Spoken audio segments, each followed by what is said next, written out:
Video දාන්නේ නැද්ද කියලා. ඒක නම් ඇත්ත තමයි පුතේ. Facebook එකේ YouTube එකේ හැම එක්කෙනාම අහනවා වීඩියෝ දාන්න නැති කියලා බා. ඉතින් ඒකනේ. ඔය ඉතින් එපා යනවා ආයෙත්. අයි ඉතින් ඔය වීඩියෝ එකක් දාන්නේ නැද්ද? උඹට මේ එපා වුණාට කොහොමද මම වීඩියෝ එකක් දාන්නේ එහෙම? පිස්සුද උඹට? ඉතින් අයි ඔය වීඩියෝ දාන්නේ නැති කියන්නේ මට. වීඩියෝ දාන්නේ කොහොමද බං? ඈ? අපේ රටේ මිනිස්සුන්ට මෙච්චර කරදරයක් විපතක් වෙලා තියෙද්දි උඹරන් කියයි. අපි කොහොමද මම මේ ජෝක් වීඩියෝ පෙන්නන්නේ මේ මිනිස්සුන්ට ඔච්චර මේ කරදරයක් වෙලා තියෙද්දි මිනිස්සු ඊට පස්සේ මේ මුගලන් නම් ආතල් තමයි කියලා. ඒක නැත්te තමයි තාත්තේ. මට හිතුන්නේ නෑනේ එහෙම දෙයක්.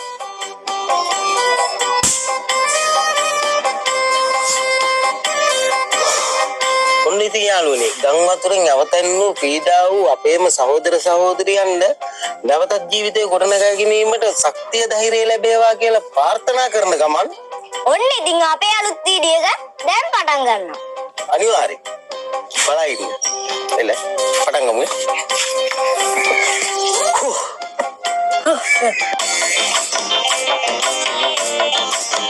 මේ සදවල කාටද ශක්තිය ධෛර්යය ලැබේවා කී? ඒකත් මේකට නේද? ඕගොල්ලන්ගේ අක්කටයි ශක්තිය තියෙන කොල්ලෙක්වත් බැලුවද? පිස්සුද වෙඩ?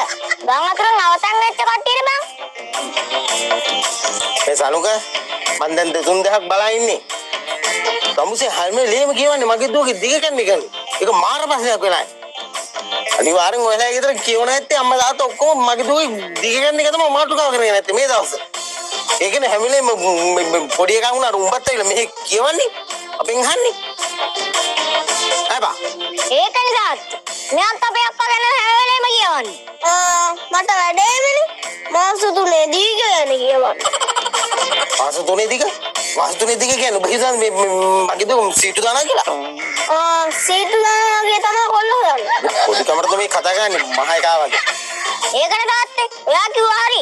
මෙයා මේ ගෙදර කියවනේ අපේ ගෙදර ඇවිල්ලා කියවන්නේ.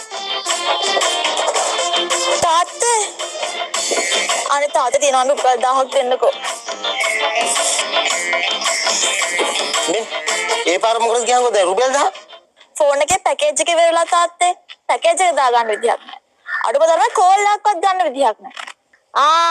ඒ පාර මොකාට කතා කරන්නද? ඒ කොල්ලේ. තාත්ති. තාහු